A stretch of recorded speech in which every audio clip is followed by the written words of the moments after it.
আজকে আমরা আপনাদের সামনে এসেছি। আগামী 12 ফেব্রুয়ারি অনুষ্ঠিত হতে যাচ্ছে বহুল প্রতীক্ষিত জাতীয় সংসদ নির্বাচন। এই নির্বাচনটির জন্য আমরা দীর্ঘ 17 বছর আন্দোলন সংগ্রাম লড়াই করেছি। জনগণের ভোটের অধিকারের জন্য লড়াই করতে গিয়ে আমাদের বহু ভাই শহীদ হয়েছে, অনেকেই গুম হয়ে গিয়েছিল, এখন পর্যন্ত তাদের হদিস আমরা জানি না। আর জেল জুলুম নির্যাতনের কথা তো বাদই দিলাম, মামলা হামলার কথাও বাদই দিলাম। তো পুরনো কথায় বেশি যাব না। আসন্ন 12 ফেব্রুয়ারি যে নির্বাচনটি অনুষ্ঠিত হতে যাচ্ছে, ইদানিংকালে আপনারা লক্ষ্য করেছেন যে আমাদের প্রতিদ্বন্দ্বী রাজনৈতিক দল তারা আমাদের মা বোনদের প্রতি যে ধরনের অশালীন কুরুচিপূর্ণ মন্তব্য করেছে, সেটা আসলে কোনোভাবে গ্রহণযোগ্য নয়।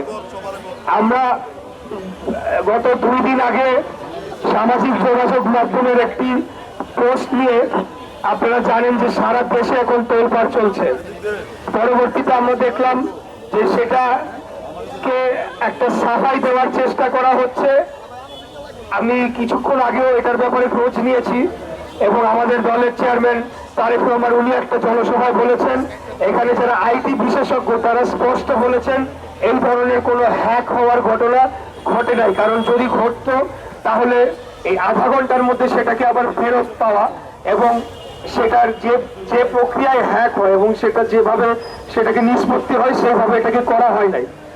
আমাদের কথা হলো আমাদের কর্মজীবী যারা নারীরা আছেন, আপনারা বিশেষ করে জানেন যে গার্মেন্টস সেক্টর আমাদের তৃতীয় সবচেয়ে বৃহত্তম বৈদেশিক মুদ্রা অর্জনের খাত এবং এই সেক্টরটা টিকিয়েই রেখেছে আমাদের মা বোনেরা, যারা 8 ঘন্টা 10 ঘন্টা 12 ঘন্টার মতো 10 ঘন্টার নিচে কোনো গার্মেন্টস শিল্পে আমাদের মা বোনেরা কাজ করে না। তারা 12 ঘন্টা কোনো কোনো ক্ষেত্রে আরো বেশি সময় তারা কাজ করেন এবং তাদের প্রতি যে এরকম মানে জঘন্য একটা মন্তব্য করা হয়েছে, এটা কিন্তু নতুন কিছু নয়।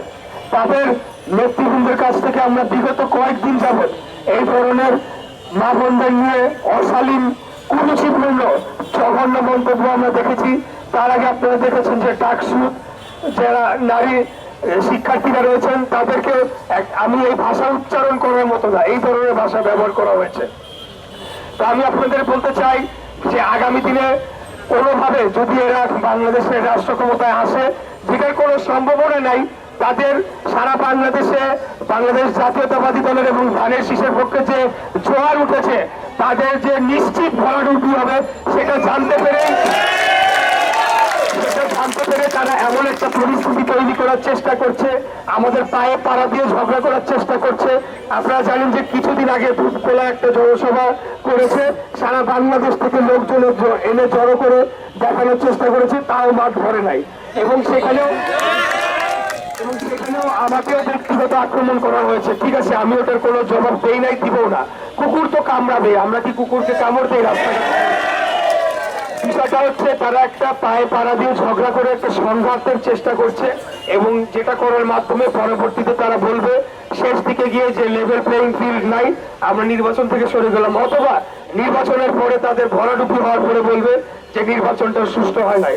তাই আমি সবাইকে বিনীতভাবে অনুরোধ জানাবো, বিশেষ করে যারা সাধারণ ভোটাররা রয়েছেন, আপনারা দলে দলে আগামী 12 ফেব্রুয়ারি ফজরের নামাজ পড়ে দলে দলে ভোট কেন্দ্রে যাবেন।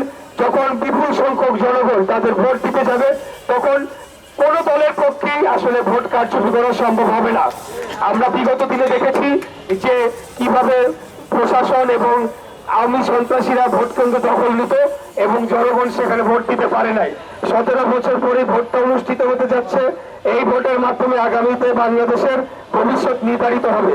তাই আমি আপনাদেরকে অনুরোধ জানাবো সকলেই ভোট কেন্দ্রে যাবেন এবং আগামী দিনে বাংলাদেশকে একটা গণতান্ত্রিক রাষ্ট্র হিসেবে গড়ে তোলার জন্য, যেই রাষ্ট্রে নারী পুরুষ নির্বিশেষে সকলের সমান অধিকার নিয়ে বসবাস করবে, সকলের ব্যক্তি স্বাধীনতা থাকবে, এরকম একটা রাষ্ট্র আমরা গড়ে তুলতে চাই।